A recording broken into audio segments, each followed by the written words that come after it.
আমি বুঝবো। তোমাকে আমি এসব হুমকি দামকি মাস্তানি করার জন্য শিখতে বানিয়েছি? মানুষকে চাকা মারার জন্য এখন ওই ফরিদ আপনারা অপমান করছেন, আমি মাইরে ফেলতাম। করলে আমারে করছে সেটা আমি বুঝতাম।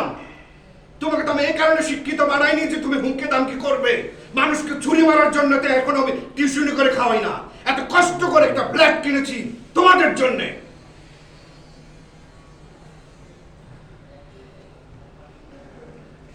কিন্তু তুমি যা করেছো, আলম তোমাকে ছাড়বে না। কিন্তু আমি চাই আমার প্রতিশোধ যেন আমার ফ্যামিলিতে না আসে, তোমার বোনের উপর যেন না আসে। মান্নার আব্বা, কথার ভেতরে একদম কথা বলবে না। কোনো চাকু চালানো ছেলের সাথে আমি এক পাশে শেয়ার করতে পারি না। ইয়ার ক্যামেরা কে ধরছে?